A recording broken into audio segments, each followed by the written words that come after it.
खेतों से फसलों की अच्छी उपज के लिए उपयुक्त मिट्टी के साथ जलवायु और सिंचाई का होना बेहद जरूरी होता है। साथ ही समय पर खेतों में सही उर्वरक भी देना चाहिए, जिससे फसल की ग्रोथ अच्छी हो और पैदावार में भी बढ़ोतरी हो सके। साथ ही अच्छी पैदावार के लिए उन्हें भरपूर मात्रा में पोषक तत्व मिलना भी जरूरी होता है, क्योंकि पोषक तत्व फसल की पैदावार पर बहुत अधिक प्रभाव पड़ता है। परंतु अधिक रासायनिक उर्वरकों का प्रयोग करने के कारण हमारे खेत की मृदा की उर्वरक शक्ति कम हो जाती है, साथ ही उत्पादन पर भी प्रभाव पड़ रहा है। खेत की मिट्टी की उर्वरक शक्ति में कमी न हो, इसके लिए आज हम आपको एक ऐसा अचूक उपाय बताने जा रहे हैं, जिससे आप अपने खेतों की उर्वरक शक्ति बढ़ा सकते हैं और उससे पैदावार में भी बढ़ोतरी होगी। कृषि के क्षेत्र में 15 वर्षों का अनुभव रखने वाले खुशहाली कृषि संस्थान रायबरेली के पूर्व प्रबंधक अनूप शंकर मिश्र बताते हैं कि किसान अपने खेत से फसलों से अधिक उत्पादन के लिए जिंक के साथ कॉपर की भरपूर मात्रा देते रहें, जिससे खेत की मिट्टी की उर्वरक शक्ति बढ़ेगी तो फसल की पैदावार पर भी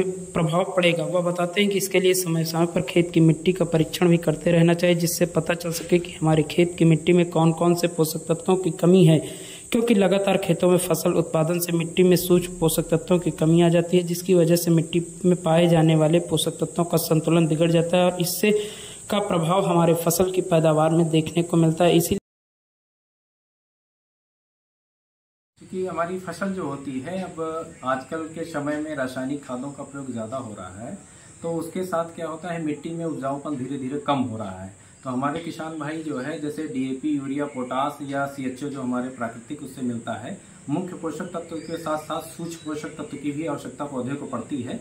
उसमें जैसे कि आप जिक्र करें तो जिंक, कॉपर का जो है बहुत अच्छा रोल होता है फसल पे। जैसे धान में खैरा रोग जो आता है वो जिंक की कमी से आता है। तो अगर हम जिंक की कमी की पहचान करें तो इसके लक्षण ये होता है कि हमारी पौधे की पत्तियां पीली पड़ने लगती हैं, पौधा का पत्ती जो है सफ़ेद भूरे रंग की हो जाती है, तो ऊपरी पत्तियां भी हमारी जो है पीलीपन की होने लगती हैं जिंक की कमी से।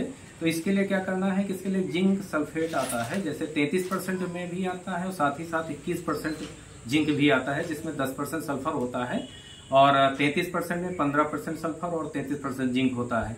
अगर कॉपर की बात करें तो कॉपर में क्या होता है कि हमारी पौधे जो होते हैं, कॉपर की कमी से क्या होता है कि पौधे बहुत धीमी गति से बढ़ते हैं, साथ ही साथ पत्तियां छोटी हो जाती हैं। अब छोटी पत्तियां होंगी तो उतना अच्छा पौधा भोजन नहीं बना पाएगा।